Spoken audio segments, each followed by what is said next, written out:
Well, it definitely seems like there is really fun banter through all of you guys, the moments where you're all on screen together. What was it like shooting that, if you guys want to just go down the line, even for you guys finally seeing them all together in the suits? Well, we've made a number of these films with the individuals, or maybe two of them, but to have them all together was epic. I think that's a good word for it. Also, too, you spend so much time preparing for these movies and working on what the costumes are and the casting. So the first day that everyone was together on set in costume, it's inexplicable. I mean, I had chills. It was really great. Yeah, I'm a bit of a big kid, and I kind of geeked out. I just walking around Ben and kind of pulling on his cape, and it's just surreal that I'm even here playing this guy and around these guys. And when you see, you'll see us all up there, and you'll feel the same way. So, as only Aquaman would say, he's like, yeah, I was just acting like a kid pulling on Batman's cape, because I'm like, it's Batman. Oh my god. And I was like, who the fuck keeps pulling on my cape? I think that the word surreal for me is it. I remember coming to set and seeing everyone in their costumes, and I was just observing everything, and then I just started to laugh to myself, and I was like, it was surreal and crazy. Yeah, it's in these movies that have a lot of effects and green screen, you have to use your imagination a lot, and it was really great to be around all these great actors dressed the way they're dressed, looking so cool and inspiring. It felt considerably less ridiculous, On the day, everyone's like, "Oh, I'm so hot in the suit. Oh gosh." Just kidding. No.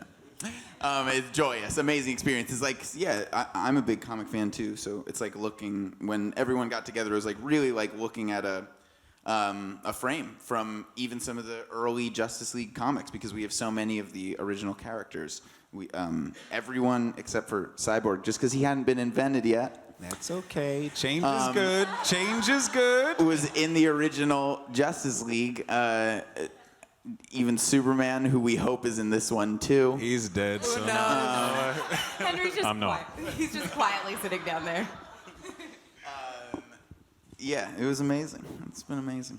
Ray? For me, I'd watch a lot of the footage over Zack's shoulder as he's watching the dailies, and I'm geeking out looking at everybody. I see everyone in their costumes, and there's this one shot where we're all together, and it's panning. Everything is great. And then we get to me, I'm like, oh, wait, we're going to get me in post. Okay, I see. Yeah, it's just an amazing and super surreal experience. On the days that I went to visit set, because I'm not in the movie, He's not in this. I actually was lucky enough to see all these guys all lined up in costume. And for me and Deborah and Chuck, it's been longer for them, but for me it's been 6 years since I started on this journey. And during Man of Steel, I never imagined that I'd be sitting up here with these other superheroes. And they are superheroes in the movie, and they are superheroes in life. And I consider it a real honor to be sitting here at the end of this line. So thank you, guys. Thank you All right, kiss your face. You're amazing. You hear that? That was so sweet. I gotta ask you guys have all kind of said down the line you're big fans. So who's the first person to be like, everybody getting a selfie? That wasn't me. I have a guess. I feel like They frowned on selfies. The security was very high. You had to leave your cell phone outside, and it was not like cool to take selfies. You get tackled. You try to take a selfie. You get sneaky selfies in the Batcave. You're like, look at this, it's the best. And Batman's the only one with pockets anyway. it's true. You could hide it in there in his utility belt. No one would ever see it. I did steal stuff from the Batcave, though. I'm going to come out and tell you guys that right now. So did Jason. We both I'm a natural born thief, Little things. I feel like Little now that things. you're coming Mementos. clean, what did you take? I got like little like these little bullets with the little red cap on top of them. bat bullets. Bat bullets, and because I give it to my son. Mark Hughes from Superhero News. My question is for Ray. Your character is the only one who perceives his powers as sort of a curse instead of a blessing, really. Can you talk about how you approached Victor's changing perception of himself through the film and how that kind of reflects the team dynamic overall, moving from a lot of conflict and uncertainty toward embracing kind of this heroic destiny? Well, I think in a lot of ways, Cyborg is super reluctant to join the team because of the trauma that he's had due to his accident and the fact that he can't live a normal life the way that these other members can. He can't take off his costume and just walk the streets and assume a different identity. He's both Victor Stone and Cyborg 24/7. So balancing that duality within oneself was a very interesting process, but we had a lot of lead up time to talk about the character, and Zack and Chris, Zack put Chris, Terrio, and I together, and we started talking about concepts from the very beginning, like the ideas of everything and where they planned on going with it. And I had a lot of lead up time into it as well. I had about a 3-year process from start to finish with this film, which was absolutely necessary because the character is super deep.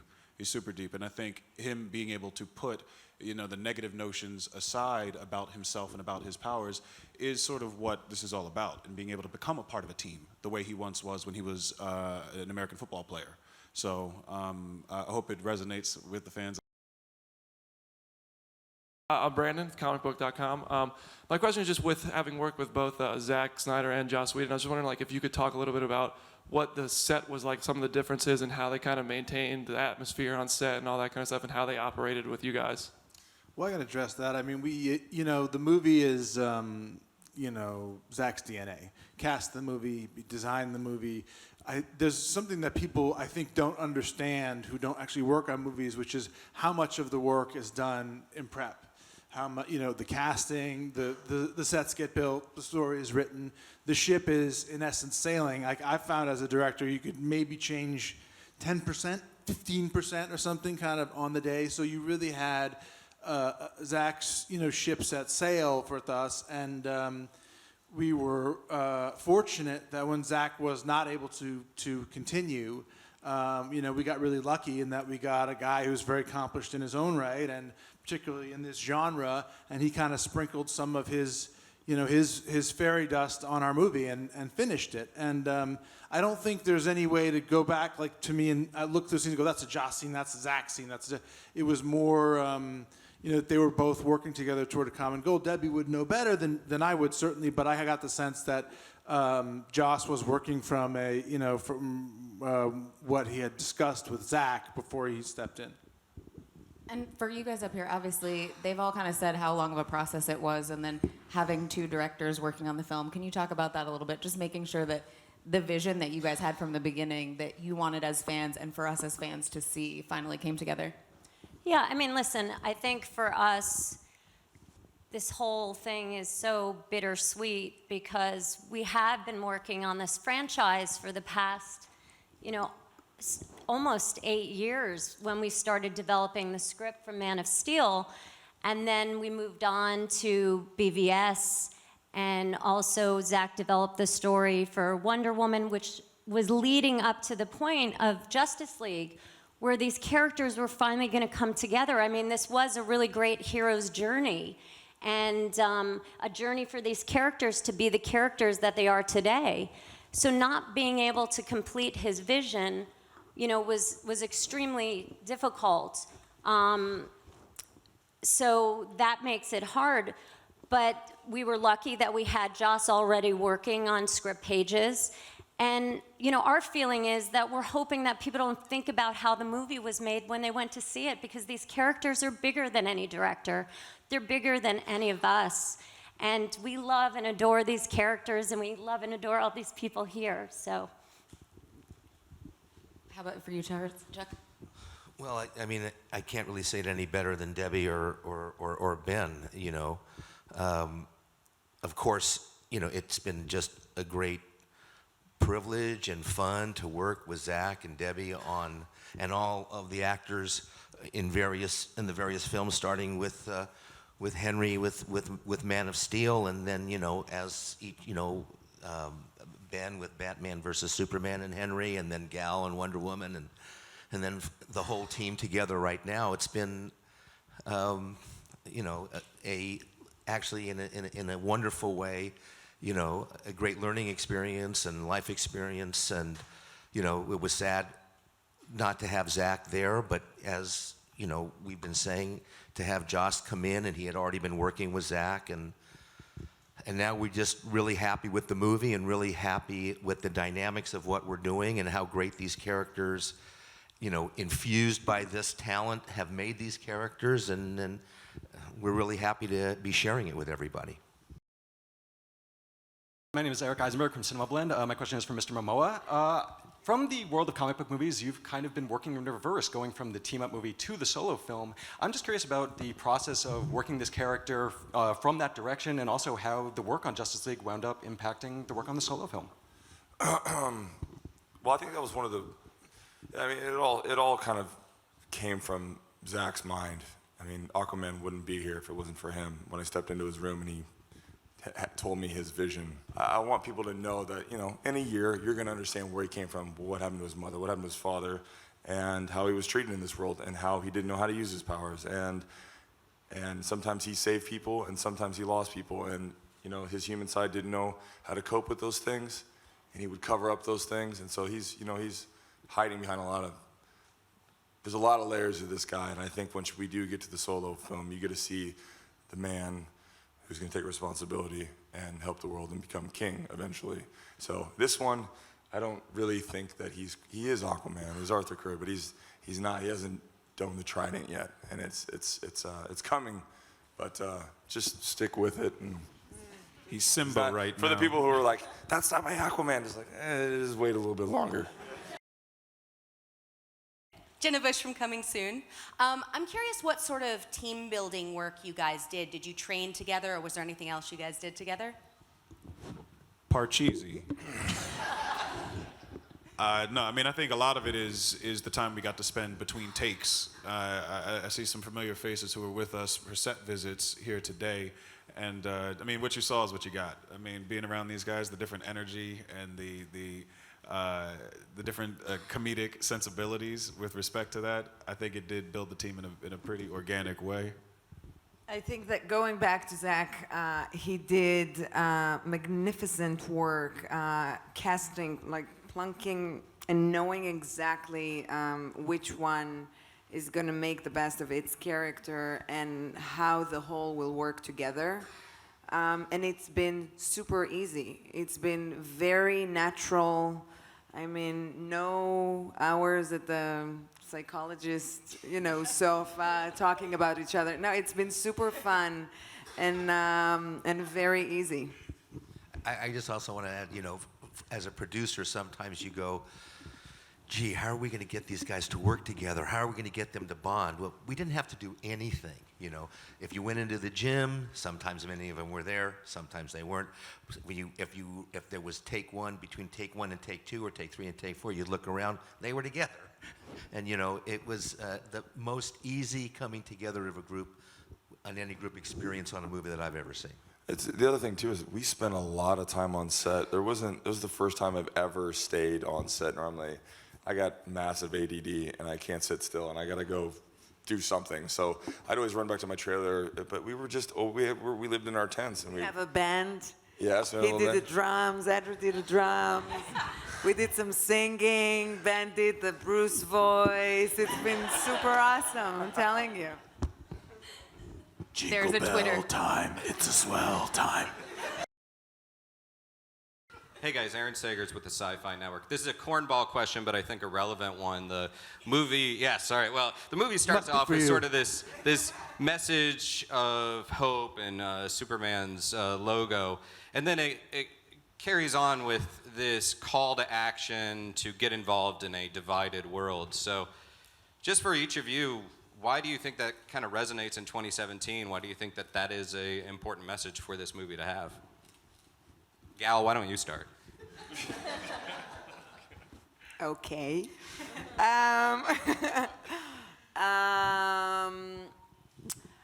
Okay, I have something. So in the real world, we don't fight monsters. We don't have aliens attacks, right? It's us creating the problem.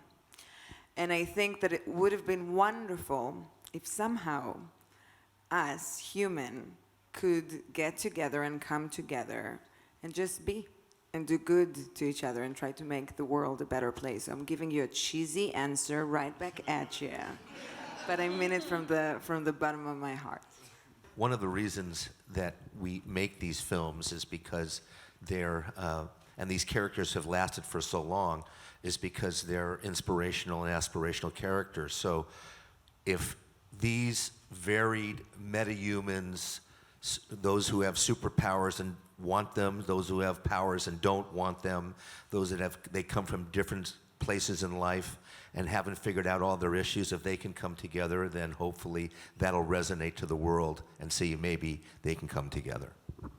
Well, and I think that's the thing, at least for me, that has always been so awesome with comic books, is you can approach things that may be a little bit hard to talk about or a little bit difficult to talk about as a group and talk about them in the comics, and then you get these superheroes who are portraying that. And honestly, it's one of those things where you see it on the screen and you're like, if it makes you do anything, even a little bit more that makes you feel like a superhero, then they did their job. So yeah, and it's inspiring to see people with so much power who could go in a different direction and go toward the negative side. It's great, and it's important for us to see people with power doing good, and hopefully that'll inspire other people who have power to continue that.